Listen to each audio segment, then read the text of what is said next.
So I hope you enjoyed that segment of how I built my whole bushcraft camp.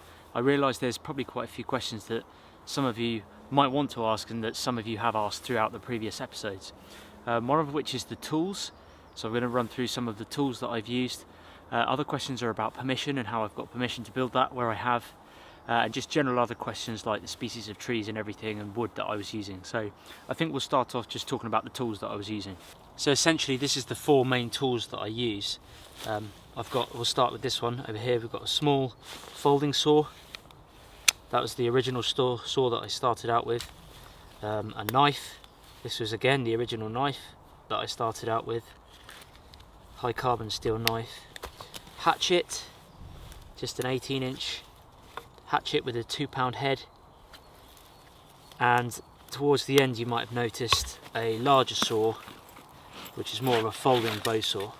Believe it or not, I built most of my camp with this small folding, it's a pruning saw, like a garden pruning saw. As you can see, the blade is completely battered. This is still the original blade that I've had on it, which I've been using for 2 years now. It definitely needs a change. The anodized coatings come off, the sort of anti-stick coating, and the teeth are, some are fairly sharp, but most of them are completely blunt. But do you know what, for the price, I can't remember what I paid for this. I think it was about £15. It just did the job. It was perfect, especially when I was starting out building the camp originally and just building that first fire reflector. Folds in on itself, small and compact. This one's called the Barco Laplander. I'll pop links to all these tools in the video description below if you guys are interested in them. This is called the Barco Laplander, and it's not the greatest saw in the world obviously, but it's just very portable and compact and lightweight. So the knife I was using was the TBS bore, which is basically the first real proper sort of bushcraft knife that I ever bought. I was using this for at least the first, I'd say 10 camp updates. This one, I've made the custom fire steel that comes with it. There's just a red deer antler at the top with a bit of bungee cord here to secure it in. That's just one I've made. I just bought the fire steel blank itself. The leather sheath obviously came with it when I purchased it. It's a fairly hefty blade for a bushcraft knife. It's quite a long blade, I think it's about 4 inches. Same with the handle, about 4 inches. Scandinavian grind. This is high carbon steel, K720 bowler steel, but it's done me really, really well and I've really enjoyed using this knife. The handle itself is Turkish walnut. It did have a matching Turkish walnut fire steel, but I don't have that anymore, I lost it. But either way, it's been a great knife and it's served me well over the Camp Update series.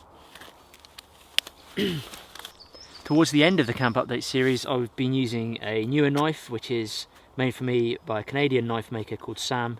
His knife company is called Virtus Knives, and this one is the Virtus Utilis. It's got spalted maple scales.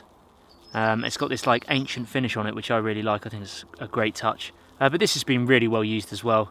Towards the later end of the Camp Update series, what Sam does really well on this knife is the file work. He's actually filed that full tang there, the end of that tang by the handle, to make it look incredible with that pattern. It has got black liners on it, but he's also filled it in with dyed epoxy, I believe, in the gaps to give it that effect. And it's got some really nice mosaic pins there. It's just more of a very good looking knife, but it's also been very practical. It's had really good use. This one came with a Kydex sheath, but I also used it in my TBS bore sheath as the fire steel sort of matched the thing there. Just something I liked doing.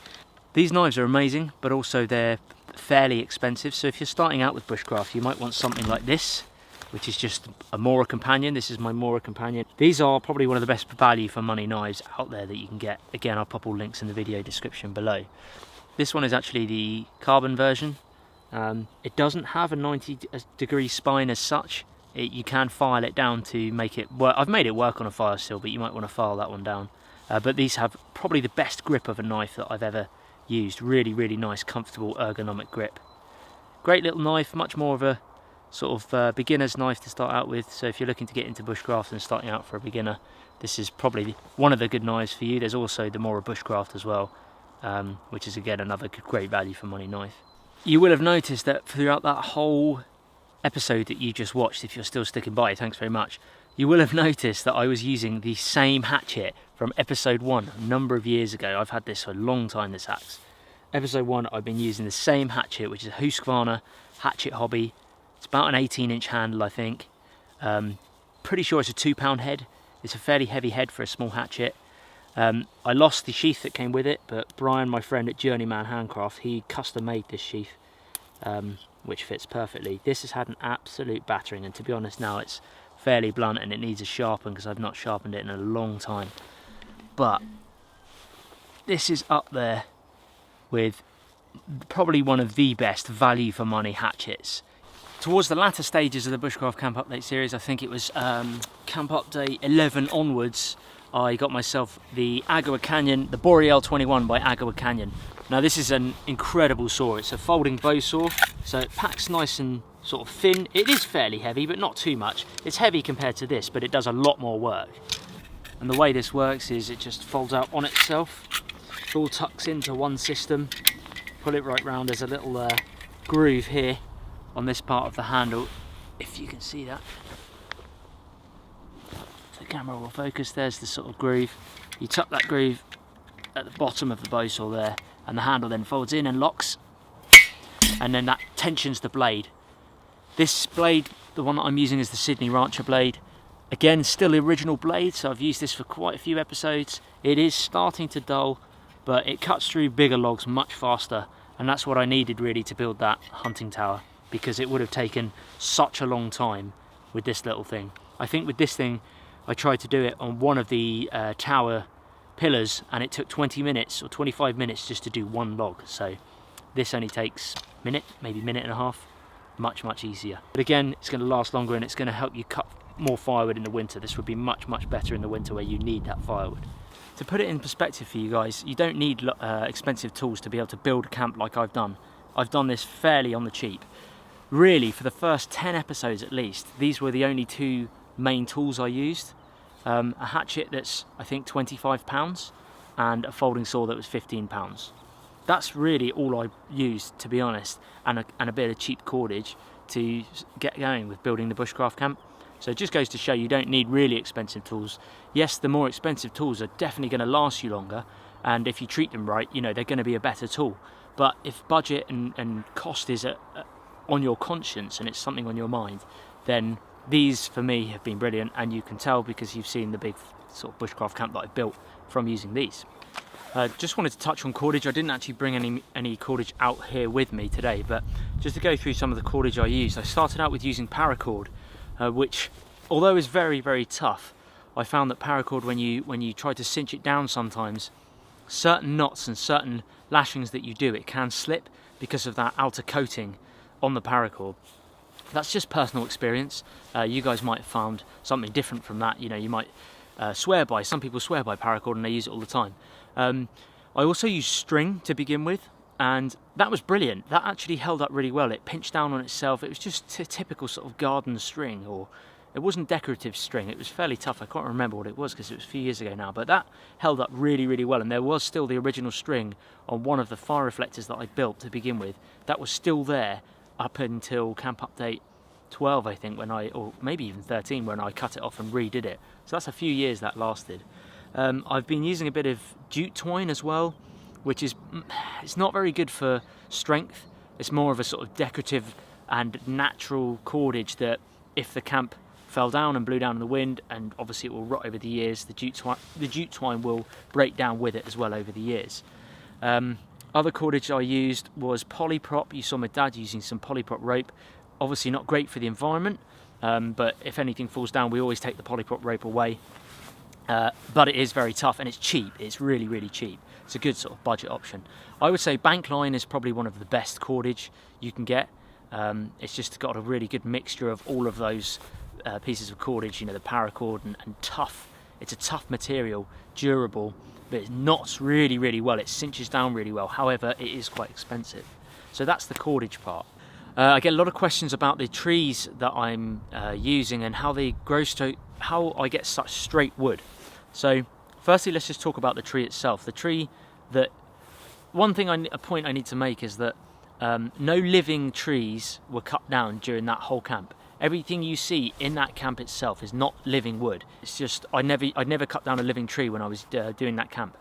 That's just the way it was. I don't really want to cut down it, although that woodland is so dense, it sort of needs managing. It needs trees to be cut down to allow the other trees more light and, you know, get that light hitting the forest floor just help the biodiversity a little bit more. But the tree itself that I've been using in that camp, and the reason it grows so straight, is the Scots pine, or Pinus sylvestris is its Latin name, and it's actually one of the only native pines here to the UK. Because it's so straight, because the woodland's so dense, and when woodlands are so dense, trees are fighting for the light, and that's why they grow so tall and straight, because they're trying to get to the sunlight, they're competing with each other. When you see a tree out in the open field, it's generally a big sort of bushy tree, and it's open because it's got no competition from surrounding trees, so it doesn't need to fight for sunlight. Whereas these ones, they're so dense that they've got to keep growing up straight as possible to get to that sunlight, and that's the reason the wood is so straight. Scots pine is really easy to identify. I'll just go and show you now. So even in this woodland, just here where I am, there's a lot of evergreens, there's a lot of conifer sort of trees, but this here is a Scots pine, and it's fairly easy to identify. A number of things. The bark itself on the more mature trees has these big large fissures, like big cracks in the bark, and you can break it off generally, you know, like this. And although the bark is resinous, it's actually quite hard to light. You're better off getting the sort of fat wood in the joints here. But one of the most notable things for the Scots pine is that it starts on mature trees. It starts really dark, sort of brown at the bottom, and as you get higher it gets more orange. You can't see it as much on this one, but over here, on this one here, you'll see it starts brown, and then it starts to go more orange there, see? But there, the colour fades a little bit more. You can almost see the colour break here, where it's dark just here, and then it starts to go more brown and orange as you go up. So this is what the needles look like on the Scots pine. They tend to grow in pairs. If you look at this one here, if I can get it for you, this is quite a young shoot, but they grow together in pairs like that. And Scots pine needles you can use in tea. It's a good sort of bushcraft tea, but that's how you can identify them as well, from the needles themselves. And also the branches of the needles tend to grow upwards, up into the air, so not down like this. They tend to poke up and stick up, and you can see that from this tree just here, just there. You can see they're starting to grow up, and that's because they're looking for the light. That's another way of identifying the Scots pine tree. One of the main questions I get, especially from guys over here in the UK, is permission, and how do you get permission to build a camp like that? It's quite a difficult thing really, because generally in the UK it's about who you know. We've got a sort of very high population here in the UK. For such a small island, I think the UK has something like 65 million people. There's 8 million people in London alone. And I've got a friend over in Sweden who I was fishing with 2 years ago, and he says obviously Sweden's got a bigger land mass than the UK, and in Sweden alone there's 8 million people, or around 8.5, maybe 9 million people. So the amount of people in the whole of Sweden are in just London alone, which is crazy. You know, we've got so many people here in our country, in England as well, which makes finding permission really hard. Woodlands are quite sparse as well.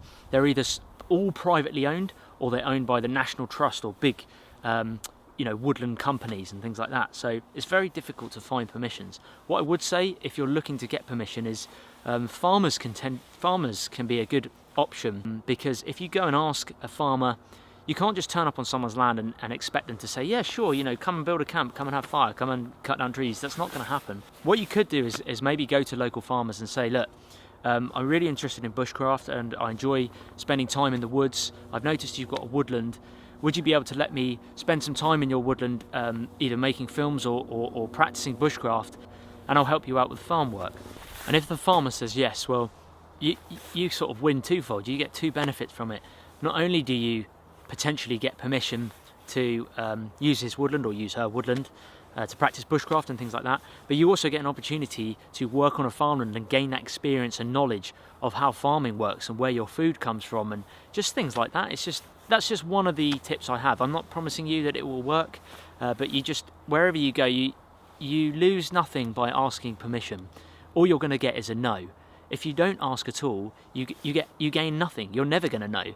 So don't be afraid to be declined. Go out there, ask permission, get declined. It doesn't matter. You might ask 5, 6, 7 times for the different landowners' permissions. Eventually, one might be kind enough to offer you some volunteer work. You know, there's no harm in asking. Always ask. Just to make this clear, my camp is on private land and I do have permission, and also the cabin, the palletwood cabin, that's on private land, and we've got permission to build there as well. One of the final questions is, how long has it taken me to build this camp? And that's such a difficult question to answer, because I don't really know, because I've been building it on and off for years, for the last maybe 2.5 years. So each time, when I first started out, each time I'd go there, it would be for maybe 3 or 4 hours at a time, and I'd just build something, cook up some food, maybe put a tea or a coffee on, and that was that. It was just time enjoyed in the woods.